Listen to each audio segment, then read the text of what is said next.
A frail-looking young man with pale skin and dark circles under his eyes was sitting on a rusty bench across from the police station. He was cradling a cup of coffee in his hands.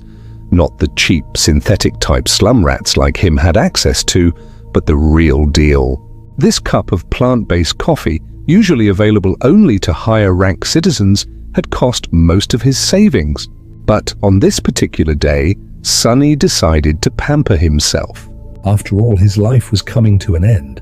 Enjoying the warmth of the luxurious drink, he raised the cup and savored the aroma. Then tentatively, he took a small sip and immediately grimaced. So bitter. Giving the cup of coffee an intense look, Sonny sighed and forced himself to drink some more. Bitter or not, he was determined to get his money's worth. Taste buds be damned. I should have bought a piece of real meat instead.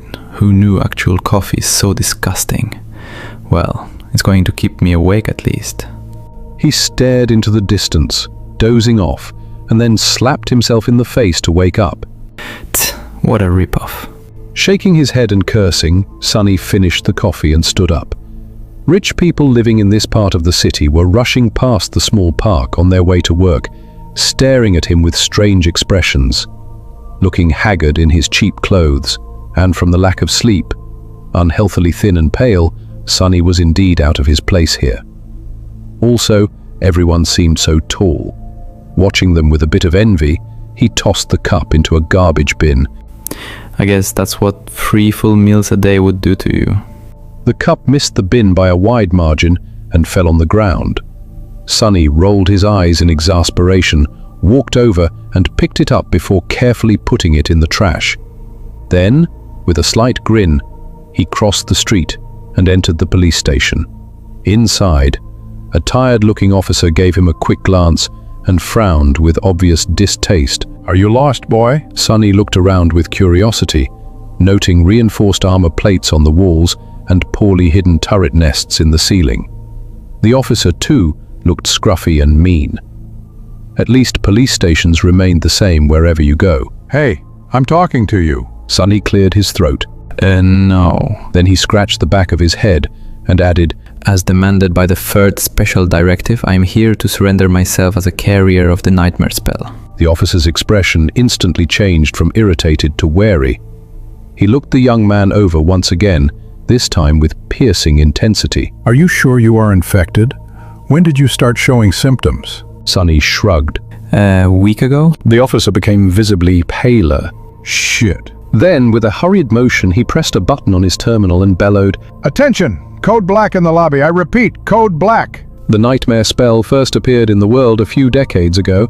Back then, the planet was just starting to recover from a series of devastating natural disasters and subsequent resource wars. At first, the emergence of a new disease that caused millions of people to complain about constant fatigue and sleepiness did not attract a lot of attention. But when they started to fall into an unnatural slumber with no sign of waking up even days later, governments finally panicked. Of course, by then it was already too late. Not that an early response could have made any difference. When the infected started dying in their sleep, their dead bodies turning into monsters, no one was ready. Nightmare creatures quickly overwhelmed national militaries, plunging the world into complete chaos. No one knew what the spell was, what powers it possessed, and how to fight it. In the end, it was the awakened, those who survived the first trials of the spell and came back alive, who put a stop to its rampage. Armed with miraculous abilities earned in their nightmares, they restored peace and created a semblance of a new order. Of course, it was only the first of the catastrophes brought upon by the spell, but as far as Sonny was concerned, none of it had anything to do with him, not until a few days ago, that is, when he first started having trouble with staying awake.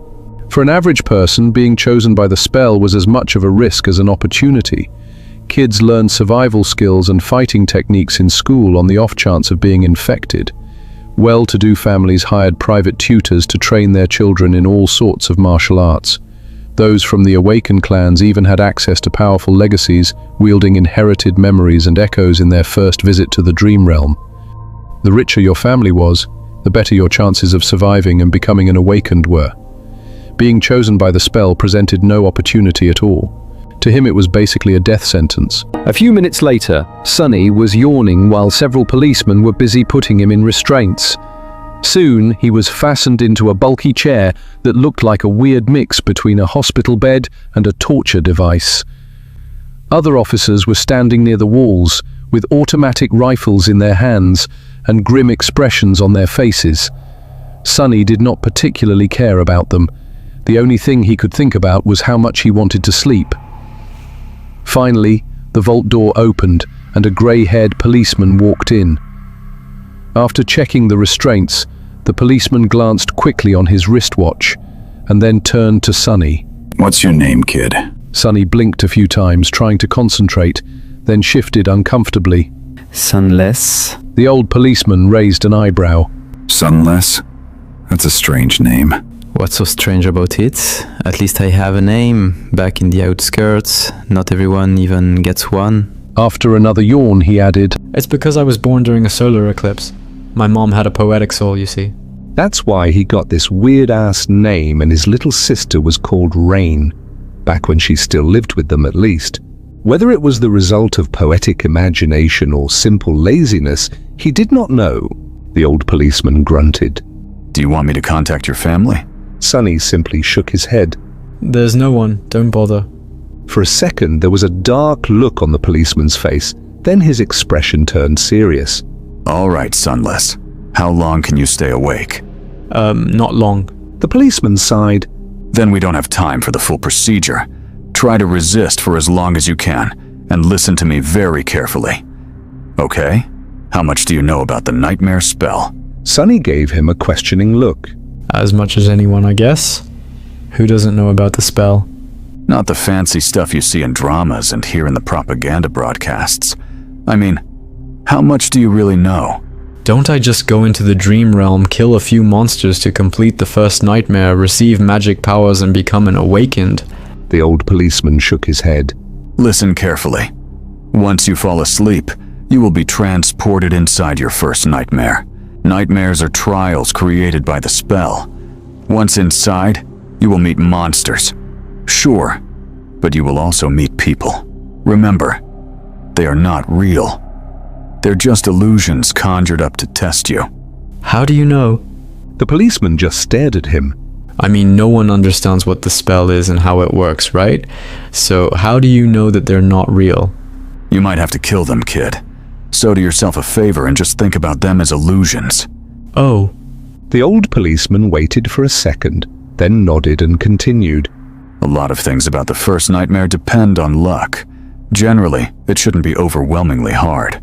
The situation you're in, the tools you have at your disposal, and the creatures you have to defeat should be within the range of your abilities. At least. After all, the spell sets up trials, not executions. You're a bit disadvantaged due to, well, your circumstances. But kids from the outskirts are tough. Don't give up on yourself just yet. Sonny was getting more and more sleepy. It was becoming hard to follow the conversation.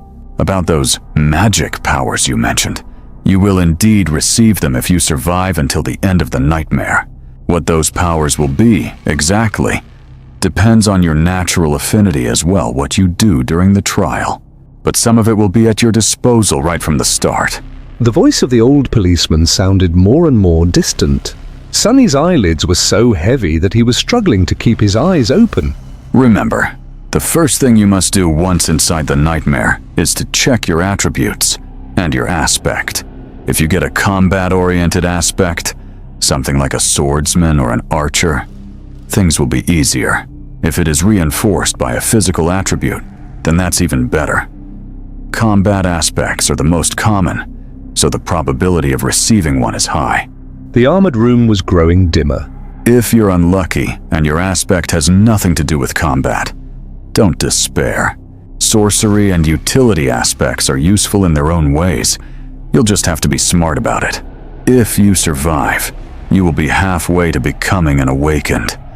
But if you die, you'll open a gate for a nightmare creature to appear in the real world, which means that my colleagues and I will have to deal with it. So, please don't die, Sunless. Already half asleep, Sunny felt a bit touched by the policeman's words. Or at least try to not die right away.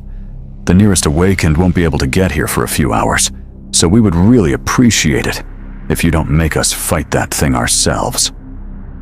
What? With that last thought, Sunny finally slipped into a deep slumber. Everything became black. And then, in the darkness, a faintly familiar voice rang. Aspirant, welcome to the nightmare spell. Prepare for your first trial.